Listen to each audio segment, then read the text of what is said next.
O que você está prestes a ouvir pode ser mais do que apenas uma história. Alguns dizem que é real, outros acreditam que é apenas uma lenda.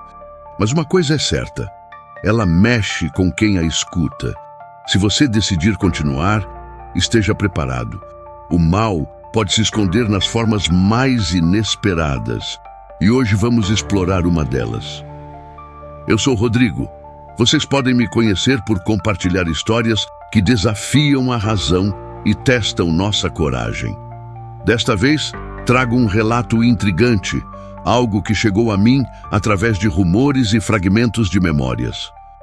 É uma história que aconteceu em Santo Vale, uma comunidade simples, mas cheia de mistérios.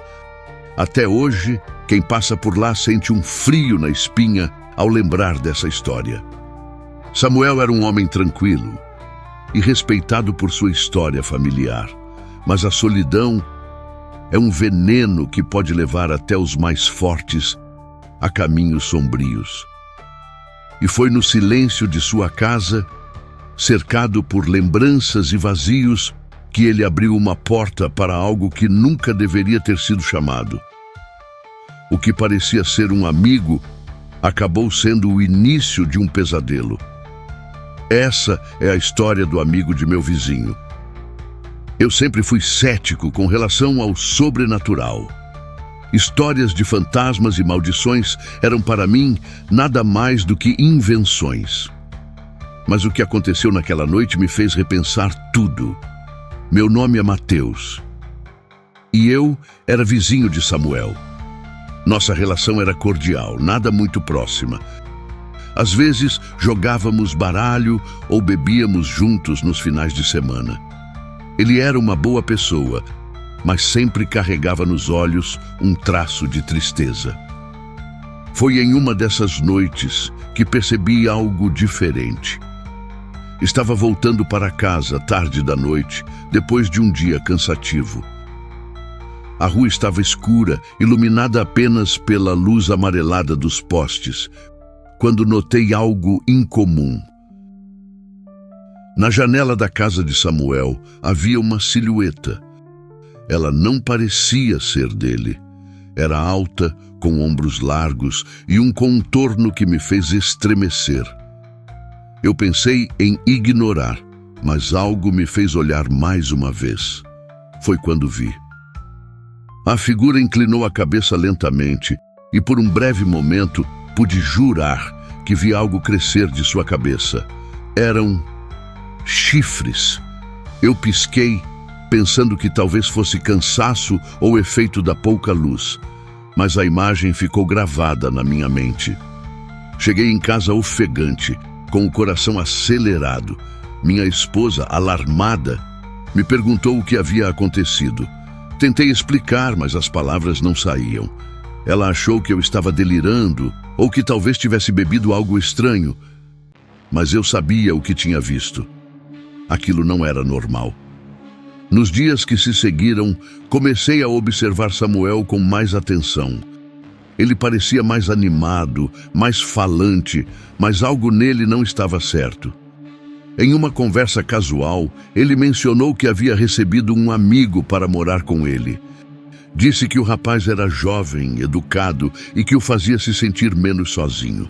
O nome dele? Samael. A similaridade entre os nomes deles me incomodou, mas tentei não pensar muito sobre isso. No entanto, as coisas começaram a piorar. Comecei a ouvir rumores entre os vizinhos. Algumas pessoas diziam ter visto coisas estranhas perto da casa de Samuel à noite. Outras falavam sobre luzes que piscavam ou sons que vinham de dentro da casa, como se fossem sussurros.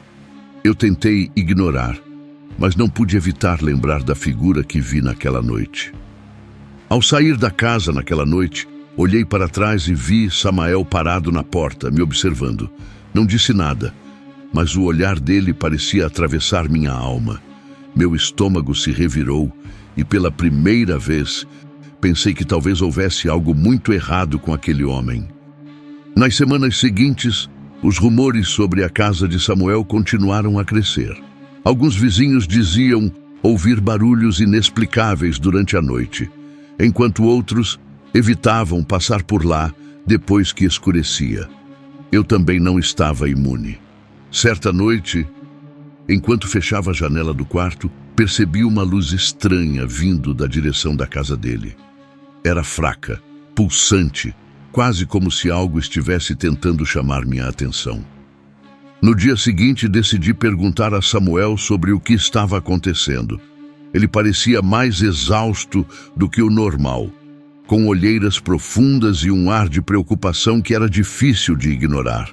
Quando toquei no assunto dos barulhos e da luz, ele desviou o olhar e murmurou algo sobre coisas que é melhor não entender. Isso só aumentou minha suspeita.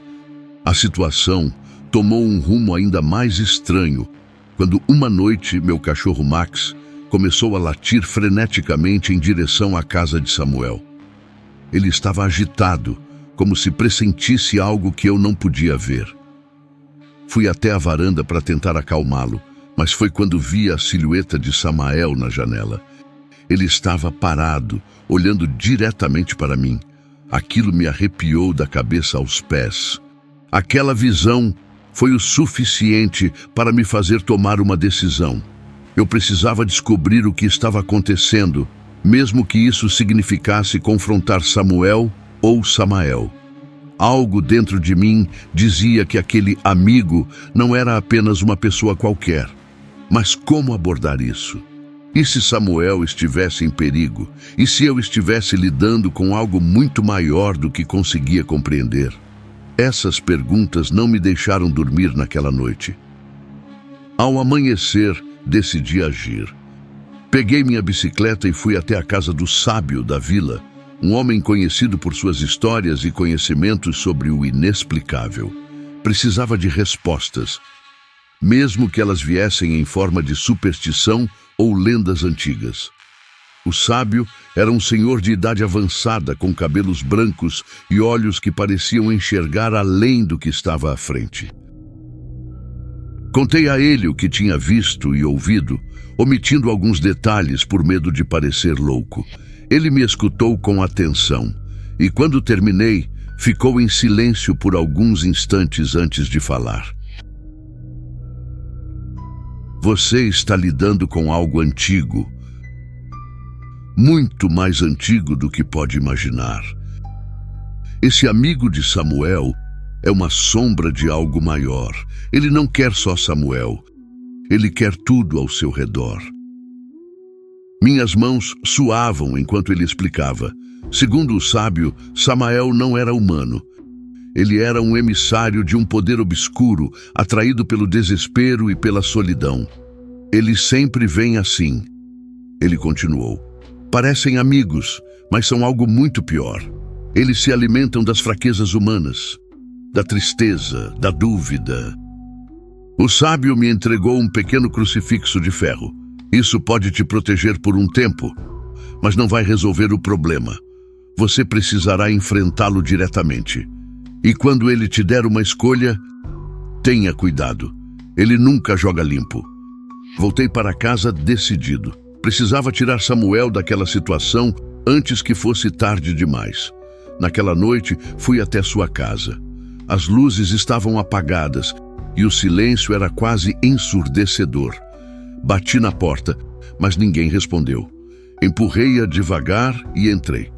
A sala estava um caos, como se algo ou alguém tivesse passado por lá destruindo tudo. Foi então que ouvi uma voz. Você veio tarde demais.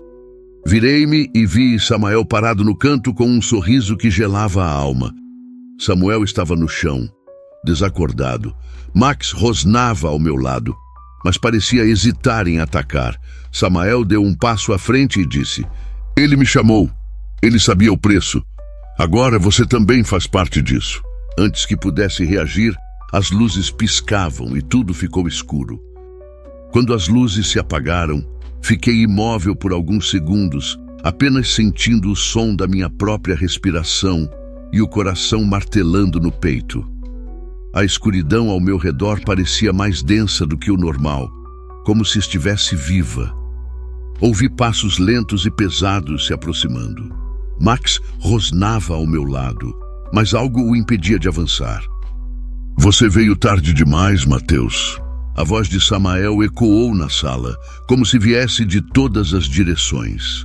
Ele estava lá, mas não era humano. Seu contorno era quase indistinguível no escuro, mas seus olhos brilhavam como brasas, fixos em mim. Samuel está vivo? Gritei tentando soar firme, mas minha voz tremia. Samael deu uma risada baixa, carregada de escárnio. Ele está vivo, por enquanto. Mas você não entende, não é? Ele me chamou. Ele abriu a porta sabendo exatamente o que isso significava. E você veio até aqui para quê? Para salvá-lo? Você acha que tem esse poder? Levantei o crucifixo que o sábio me deu, segurando-o com força. A luz bruxuleante das brasas nos olhos de Samael pareceu vacilar por um instante. Você acha que isso vai me deter? Ah, humano, vocês são tão previsíveis. Samael estendeu uma mão e, com um movimento lento, apontou para o chão. Eu gosto de escolhas.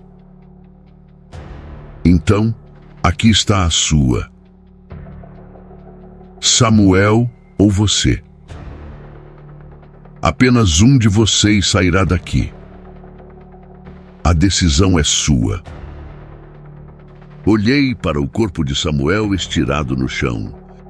Ele estava pálido, quase inerte, mas respirava. Tudo o que eu queria era tirá-lo dali. Mas como? Minha mente corria, buscando desesperadamente uma saída, mas a presença de Samael tornava impossível pensar com clareza. Escolha logo, ele disse com impaciência.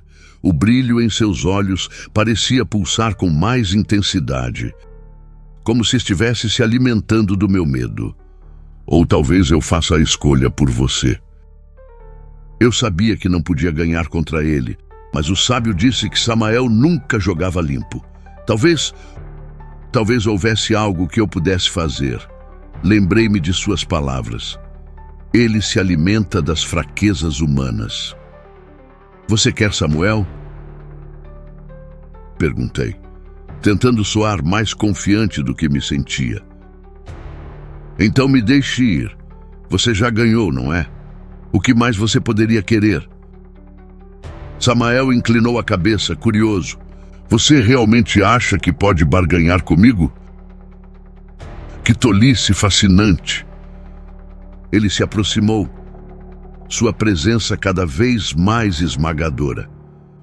Mas vou ouvir. O que você tem a oferecer? O crucifixo em minha mão começou a aquecer, quase queimando minha pele.